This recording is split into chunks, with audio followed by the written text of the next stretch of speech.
Hey, you guys, let me tell you a little bit why I'm trying to defend my name. It's where I came from, is where I'm at now, today. It kind of adds up to today. The first time I met my children's father, I fell in love with him. I thought he was a perfect man. I thought there was nothing wrong with him. My family and everybody saw something wrong, but I didn't. He fell in love with me. He was obsessed with me. He wanted to be around me. He wanted to be under me. He wanted to be everywhere I was going to be. He didn't want me to go to work. He didn't want me to do nothing. I thought it was normal. I was 18. He's 35. I thought that's what a man's supposed to do, like be around your woman 24/7. And I thought it was normal. We had our children. We had 3 children. And we had our last child, the third child. It was my son. My children's father was like, he didn't want any more children. He wanted me to tie my tube now. And I'm like, no, I'm not tying my tubes. And he was like, come on, man, I don't want any more kids. And I said, why don't you get a vasectomy? And he didn't want to get a vasectomy, but he keep forcing me to get my tube tied. So I said, okay, we can go down to the clinic and get it, see more information about it, and then we could talk about it. So he was like, okay. So I made the appointment for the next day. Me and him go to the appointment, and the lady wanted to do a whole check me out and make sure I'm good. So she checked me out, and then when she came back in, and we were like, so what about the tube tie? I didn't want to do it, but I was going to look into it. I'm going to look into it. That's what I was going to do. And she said, well, you can't get your tube tied. I'm like, why? She said, you're pregnant. Oh my God, my face lit up like I was so freaking happy. I was ecstatic. I was like joyful. And I looked over at my children's father to see if he had the same effect. He was more like still in the shock mode. So I'm like, okay, cool. So I'm like, well, maybe, in my head, maybe he shocked because I know he didn't want any more kids, but it's too late. It's too late. So he was like, okay, let's go. So the lady like, you want to make an appointment? I'm like, yeah. He was like, no, let's go. So I'm thinking like, well, dang, like, why? What's up with the elevation of the voice? So we get in the car, and he said, oh, so what you plan to do? And I'm like, what you mean? What am I planning to do? And I'm like, he's like, with the baby. I'm like, we keeping the baby. I'm keeping it. He was like, nah, I told you I don't want any more kids. And I'm like, okay, but I'm sorry, like, I'm 3 months pregnant. What you want me to do? He's like, I want you to get an abortion. And I'm like, no, I'm not getting an abortion. He got mad. He's like, what you say to me? I'm like, no, I'm not getting an abortion. This man got mad at me. He drove away from where we were supposed to stay, and he drove in the wood. And I'm looking like, what the hell? He's like, get out of the car. So I get out of the car, and I'm pregnant. I'm 3 months pregnant. I get out of the car. I mean, you can't really tell, but I get out of the car. This man pulled out a gun and put it to my head. And he told me I had to choose. I had to choose to get an abortion, or I had to choose my life. And I told him, then you can kill both of us, because I'm going with my son. That man clocked the gun back. I closed my eyes, and the only thing I heard was my daughter's voice. She screamed and said, Daddy, no, no. He looked back at her, and she was screaming. I heard my daughter. That's why that's not my daughter will be on my side out here defending my name too. That would be my daughter. My daughter, that was my daughter. Even though she was a daddy's girl, that was my daughter. She looked out for her mama. She like, Daddy, that's mama. So he stopped and he left me out there. He left me out there in the middle of the night. Didn't care nothing about me because I said no. I'm getting punished for saying no. And now you leaving me out here in the middle of the night. I didn't want to call my family because he didn't want me around my family. I know my family was chasing me, looking for me. I didn't come because not that I didn't want to go. I didn't come because I didn't want my family to get hurt either. we ran, and I ran right along with him. I ran along with him. And every time, then when I had my son, it didn't get better. When I had my son, now I'm in this relationship for 8 years. From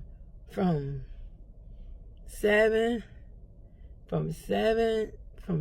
years, it was like a fairy tale. I thought I knew this man.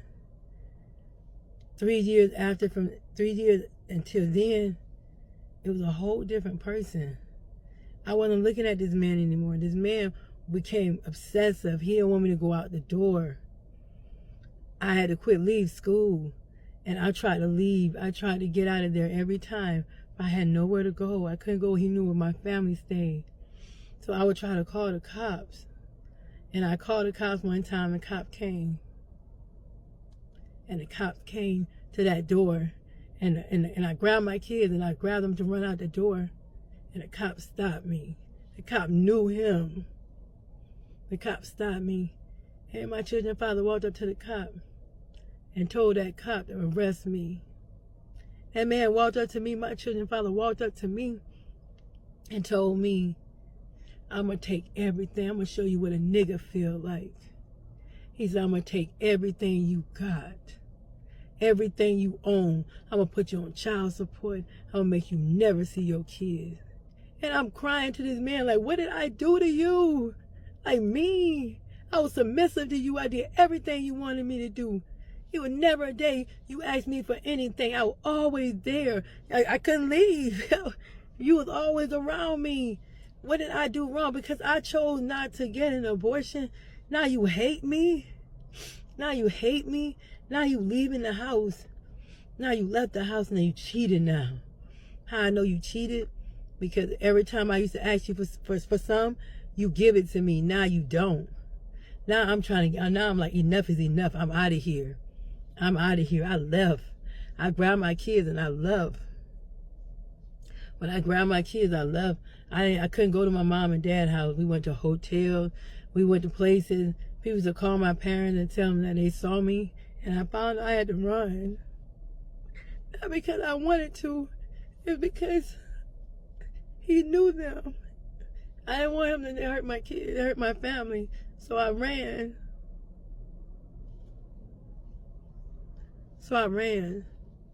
And when I ran, my daughter called her dad and told him where they was at, and he took us back home. But when my children's father told that police, he told that police to arrest me, and that man arrested me. When that man said, when my children's father said he would take everything I got, he said I would take everything you got. And he sent me to jail. And he was like, the next day, I'm going to file charges against you. I sat in that jail.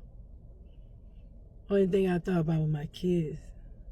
I was going to get my kids. I didn't care what. He could put me on child support. I didn't care about that. He could do what he wanted to do. I didn't care. I wanted my kids. I was going to fight for them kids.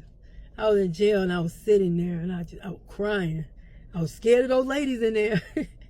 Those lady was scary. But the lady showed so much compassion, and then they understood, and I was like, wow, they embraced me.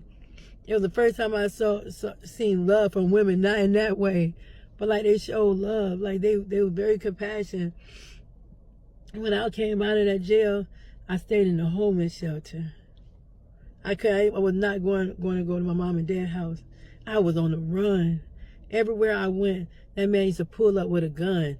And every time he pulled up with a gun, my daughter saved me. My daughter and the kid was always in the car. I saw him coming. I don't know how he knew where I was at. I found out he had a tracking device on my phone. I didn't know that until later. Everywhere he go, everywhere I went, he was coming at me. And I used to run. And he said, like, you belong to me. You not going nowhere. So I went into a homeless shelter. I didn't tell my family. I couldn't tell them. I didn't want them to know. But they were looking for me. I didn't want them to know. And I went to a homeless shelter.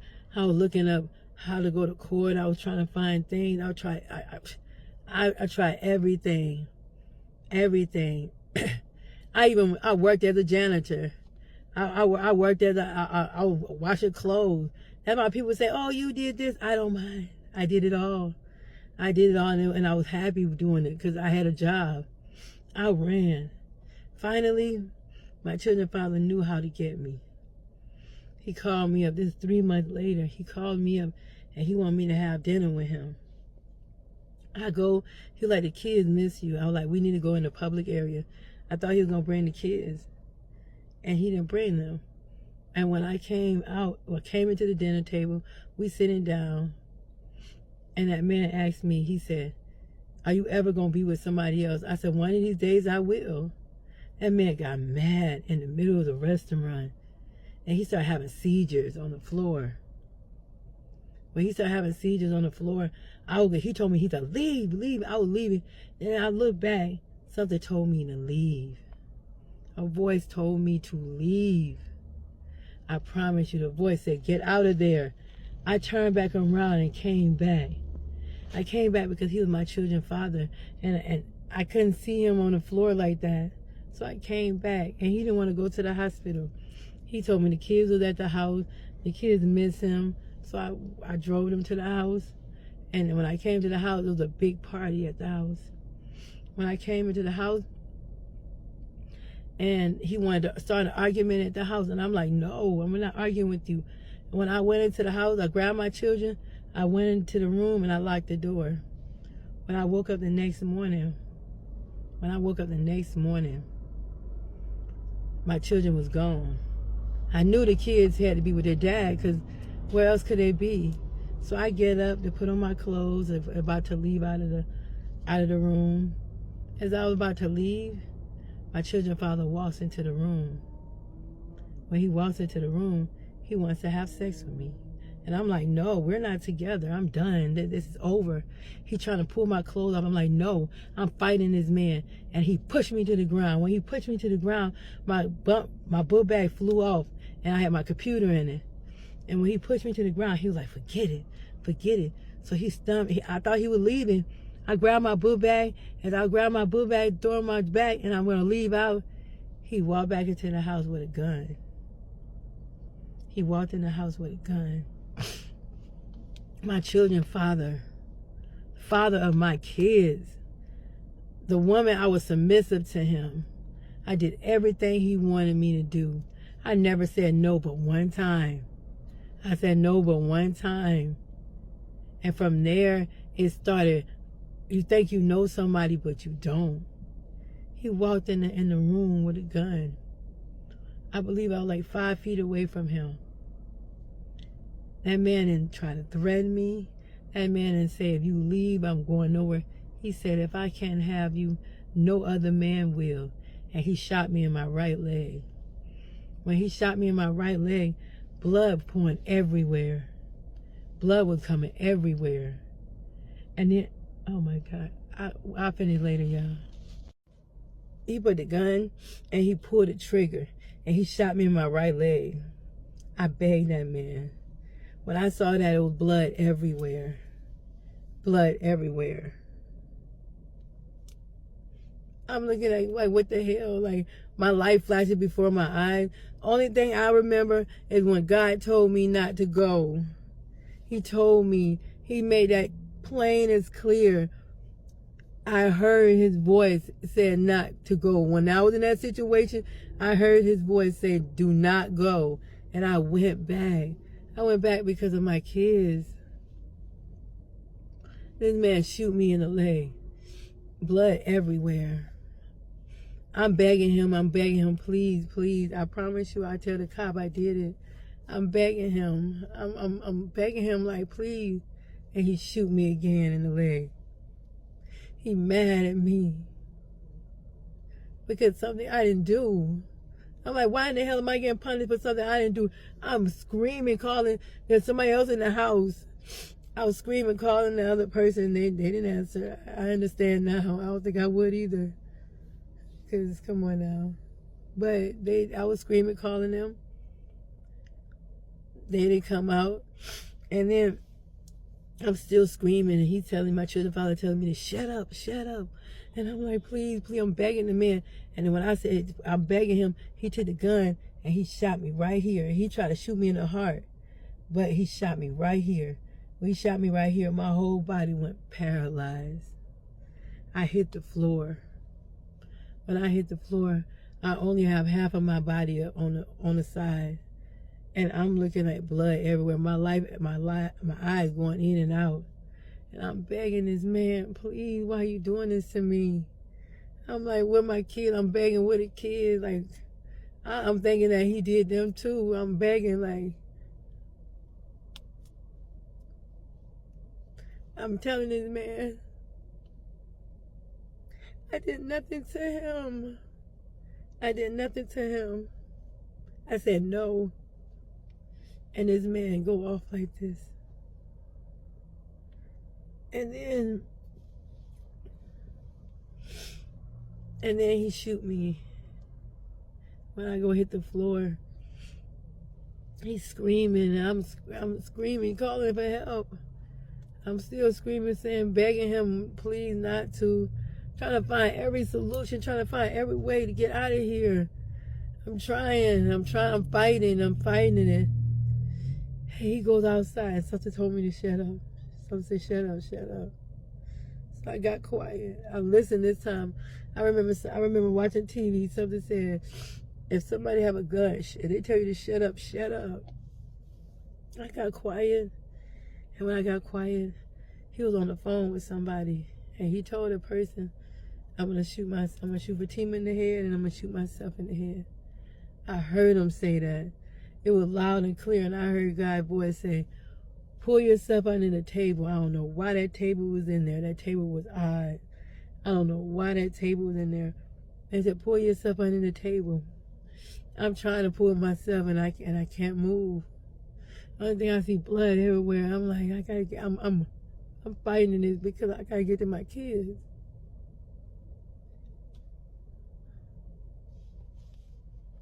So I'm starting to pull myself very slowly. I hear him coming. I'm pulling myself under the table. And when I pull myself under the table, I only was able to pull like from my chest, from my heart, into my head up. When I pulled myself in, he walked in and shot me 6 more times.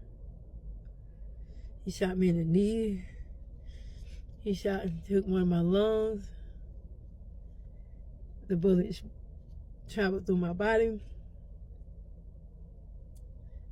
put a tamper on my spine, ricocheted through my back.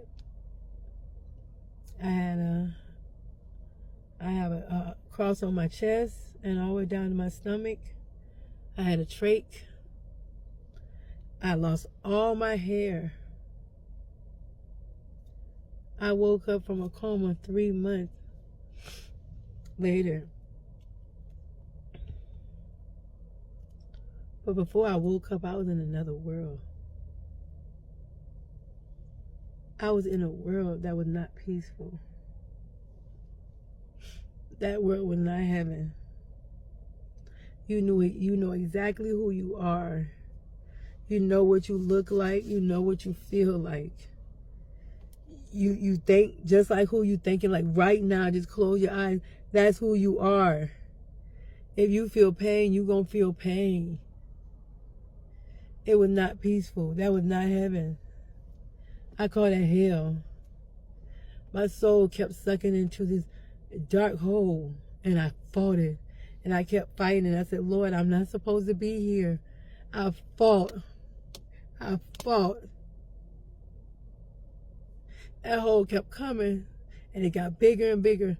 And it's like my soul, it looked like it sucked into the glass, and it came back out, and my soul kept going to that hole, and the hole was getting bigger. I fought my ass off. I said, no. I'm like, God, I'm not supposed to be here. I called on God, and I called on him, and I called on him, and I fought. I didn't give up. No, I did not give up. I kept fighting, because I didn't belong there. That wasn't for me. I didn't belong there. I fought, and when I opened my eyes, My brother was standing in front of me.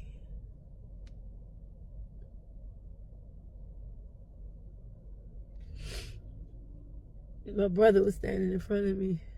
Only thing I saw him, I saw his image, and I closed my eyes back up. And when I closed my eyes back up, I went to heaven. I went to heaven. It was so peaceful. It was so peaceful. I promise you, when I woke back up, I got to take me back. It was peaceful. It was no chaos. It was nothing. It was at peace. You was able to be peace.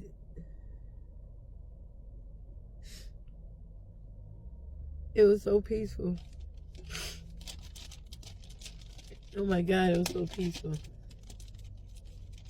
When I woke back up, I didn't remember nobody. I really didn't remember nobody.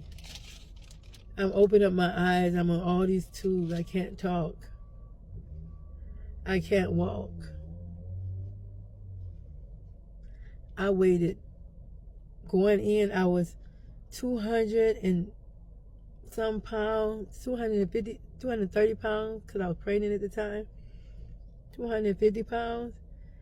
And when I came out of the hospital, I was 120. I lost all my hair. I look like a crackhead. I looked like I was on something. Like I looked it that bad. I'm sorry if I'm not trying to offend nobody. I had to look in the mirror at myself, and I cried. Cause that was not me. That was not me right there. That was definitely not me. But I remember where I came from. I remember I never stopped fighting. And I remember I was like, hold up. They put me in a nursing home. My family like, no, we ain't doing that. We not doing that. They left me out there after the incident. They left you out there. And they were like, okay, give you food stamps, give you housing, and they leave you out there, you by yourself. My children was about to get in the system. My family grabbed them like, no, we got them. And I'm like, I couldn't walk. My body, after 3 months, you don't feel the same no more. I couldn't walk. I listened to music, and I'm like, why am I here? Like, what is this? I got shot when I was 30 years old. When I woke up, I was still 30. I woke up, I was still 30. I remember the same date, the time and everything. Everybody like, no, it's 3 months of that. I don't remember that. So I fought, and then I saw my children, and I thought about what their dad did to them. I'm like, I'm back. But I was not me. I had to look at it. I could be okay. I didn't have to have my kids around me. I could just sit on whatever they was giving me, and I could just let it go. I could have just, hey, I went through a trauma. Like, I could have let it go. But my kids, I remember why I was fighting. I fought for them kids. And the first person I wanted to see when I got out, I wanted my kids. I just don't remember them. But I remember the baby. I remember the baby. And when I reached out to the baby, he don't remember me. I cried for the first time. He didn't remember me.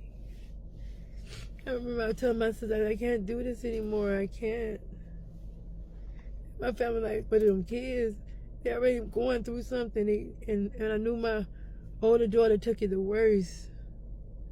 My older daughter took it the worst because that was her dad. Like they was like, they were close. She was a father. She was a a daddy's girl. So they took it closer.